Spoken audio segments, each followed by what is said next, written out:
প্রথমে দি ক্রাইম রিপোর্টারকে ধন্যবাদ জানাচ্ছি। তার পাশাপাশি দীর্ঘ 30 দিন রোজা রেখে সবাই আজকে যে ঈদ উল ফিতর উদযাপন করার জন্য সবাই আমাদের মাননীয় সংসদ সদস্য এরশাদুল্লাহ ভাইয়ের বাসভবন এসেছেন। সবাইকে ঈদের শুভেচ্ছা জানাচ্ছি। তার সাথে সাথে জানাবো, দীর্ঘ 17 বছর পর বাংলাদেশের মানুষ যেই গণতন্ত্র হারিয়েছিল, আজকে তারা দীর্ঘ 17 বছর পর গণতান্ত্রিকভাবে সবাই ঐক্যবদ্ধ হয়ে আজকে এক জায়গায় এসে আজকে ঈদ উল ফিতর উদযাপন করছে। এটা আমরা সর্বপ্রথম মহান আল্লাহ ওনার দরবার আমরা শুকরিয়া আদায় করি। কেননা আমরা এখান থেকে অনেক বঞ্চিত ছিলাম। যেহেতু বাংলাদেশের মানুষ তারেক জিয়ার নেতৃত্বে ঐক্যবদ্ধ থেকে 5 আগস্ট গণ অভ্যুত্থানের মধ্যে দিয়ে আজকে একটা সুন্দর একটা বাংলাদেশ পেয়েছে, এবং আমরা তারেক জিয়ার নেতৃত্বে এবং 31 দফা বাস্তবায়ন করার লক্ষ্যে আমরা আগামীতে বাংলাদেশে যাতে আর কোনো ফেসিবাদের জন্ম না হয় এবং গণতান্ত্রিকভাবে যাতে মানুষের প্রত্যেকটা কিছু প্রয়োগ করতে পারে, আমরা সের জন্য ঐক্যবদ্ধ আছি এবং ঐক্যবদ্ধ থাকবো। কেননা বাংলাদেশটা কারো একক নয়, এই বাংলাদেশটা হচ্ছে 18 কোটি মানুষের, এবং 18 কোটি মানুষের যে আশা এবং প্রত্যাশা, এই আশা প্রত্যাশাকে পূরণ করার লক্ষ্যে বাংলাদেশ জাতীয়বাদী দল তথা বর্তমান প্রধানমন্ত্রী তারেক রহমানের নেতৃত্বে সবাই ঐক্যবদ্ধ থাকবে। কেননা তারেক রহমান যেদিন বাংলাদেশের দায়িত্ব নিয়েছেন, ওদিন থেকেই সাধারণ মানুষের পাশে যেভাবে শহীদ প্রেসিডেন্ট জিয়াউর রহমান গিয়ে মানুষের সাথে মাটিও মানুষের সাথে থেকে কাজ করেছেন, তারেক রহমান একই পথ অনুসরণ করে বাংলাদেশকে একটি সমৃদ্ধশীল রাষ্ট্র করার লক্ষ্যে কাজ করছে। আমরা সবাই তারেক রহমানের হাতকে শক্তিশালী করব এবং আমাদের 28 সনের রাজনৈতিক অভিভাবক এবং বর্তমান সংসদ সদস্য এরশাদুল্লাহ ভাইয়ের নেতৃত্বে আমরা ঐক্যবদ্ধ আছি এবং উনার হাতকে শক্তিশালী করে উনার যে প্রতিশ্রুতি 28 সনের মানুষকে নিয়ে আমরা সর্বোত্তক উনাকে সহযোগিতা করে 28 সনের সকল আশা প্রত্যাশা পূরণ করার জন্য সহযোগিতার হাত বাড়িয়ে দিব, এটাই আমাদের আশা প্রত্যাশা। এবং আমরা ঐক্যবদ্ধ আছি এবং পাশাপাশি আমাদের যে এলাকাবাসী মোংরাবাসী যে আমরা মোংরা বিএনপি এবং স্বেচ্ছাসেবক দল, ছাত্র দল, যুব দল, আমরা সবাই কৃষক দল, আমরা সবাই ঐক্যবদ্ধ আছি এবং আমরা আমাদের রাষ্ট্র এবং আমাদের সমাজকে যাতে মাদক মুক্ত, সন্ত্রাস মুক্ত এবং শাসন নামের শোষণ মুক্ত আমরা রাখতে পারি, সেক্ষেত্রে আমরা ঐক্যবদ্ধ আছি এবং ঐক্যবদ্ধ থাকবো।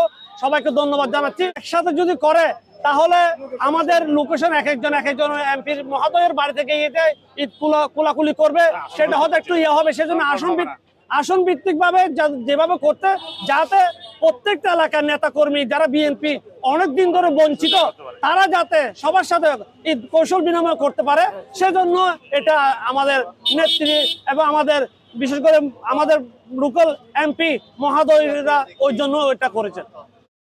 এ সময় চট্টগ্রাম 8 আসনের মাননীয় সাংসদ আলহাজ এরশাদুল্লাহ বলখালীবাসীর দুর্ভোগ নিরসনের বিষয়ে বিশিষ্ট রাজনীতিবিদ ও চট্টগ্রাম 5 আসনের নবনির্বাচিত এমপি এবং পার্বত্য চট্টগ্রাম বিষয়ক প্রতিমন্ত্রী মীর মোহাম্মদ হেলাল উদ্দিনকে অনুরোধ করেন। আমাদের বিশেষ করে বলখালীবাসীর কালুঘাট ব্রিজের কাজ অতি শীঘ্রই শুরু হবে। আমি মাননীয় প্রতিমন্ত্রী সাহেবকে এই ব্যাপারে ওনার সহযোগিতা কামনা করছি। কালুঘাট ব্রিজ অত্যন্ত গুরুত্বপূর্ণ, কারণ এই ব্রিজের মাধ্যমে কক্সবাজার রেললাইন যায় এবং আজকে যে বলখালীকে আমরা অন্ধকার দেখতে পাই, এই ব্রিজ হয়ে গেলে আমরা বলখালীকে আলোকিত করতে পারবো। সুতরাং ব্রিজের মাধ্যমে বলখালীর ব্যাপক উন্নয়ন, বিশেষ করে শিল্প উন্নয়ন থেকে শুরু করে বিভিন্ন কর্মসংস্থান থেকে শুরু করে বাংলাদেশের অর্থনীতির বিরাট একটা সুযোগ সৃষ্টি হবে। তাই আমি মাননীয় মন্ত্রীকে অনুরোধ করব এই ব্যাপারে অতি শীঘ্রই আপনার সাথে বসে আমরা যেন এটা দ্রুত। আমি আবারও আজকে যে বিশেষ করে মহানগর বিএনপির সকল নেতৃবৃন্দ, যুব দল, ছাত্র দল, স্বেচ্ছাসেবক দল, কৃষক দল, মহিলা দল, আমাদের পেশাজীবী নেতৃবৃন্দ, আমাদের বিশেষ করে আমাদের চট্টগ্রাম নির্বাচন এলাকার সকল নেতৃবৃন্দকে ধন্যবাদ জানিয়ে আমি কিছু আজকে আপনাদের উদ্দেশ্যে কিছু বক্তব্য রাখার জন্য মাননীয় মন্ত্রীকে অনুরোধ করছি। ধন্যবাদ সবাইকে।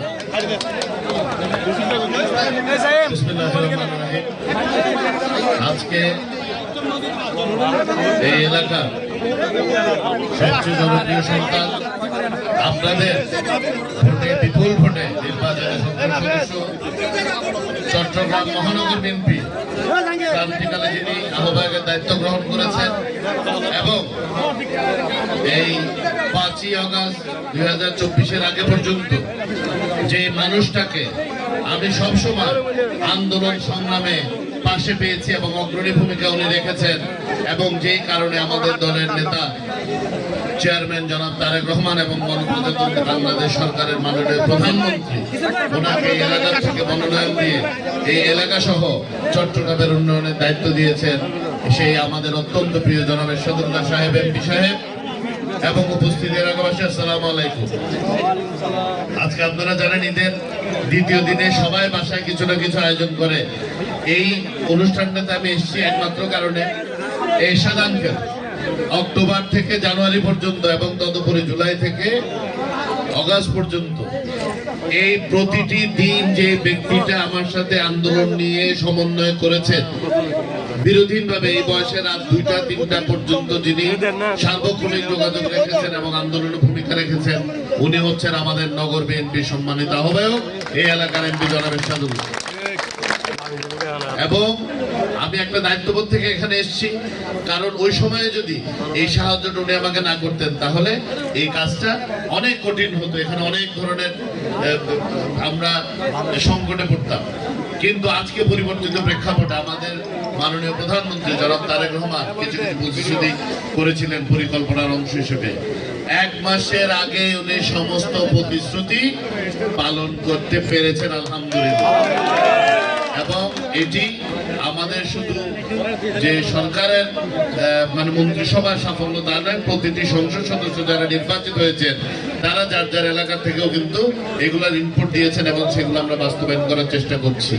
আজকে উনি যে কথাটা বললেন, আমার বন্ধুবর সড়ক জনপথ ও রেল প্রতিমন্ত্রী জনাব হাবিবুর রশিদ হাবিব গত শুক্রবার চট্টগ্রামে এসেছিলেন এবং প্রথম কথা আমি বলেছি কালুরঘাট ব্রিজের কথা, কারণ এটাই ইনশাল্লাহ এমপি মহোদয় মন্ত্রী এবং প্রতিমন্ত্রীকে একটি ডিও লেটার দিবেন এবং একই ডিও লেটার আমিও আপনাদের পক্ষ থেকে মন্ত্রী এবং প্রতিমন্ত্রীকে দেব।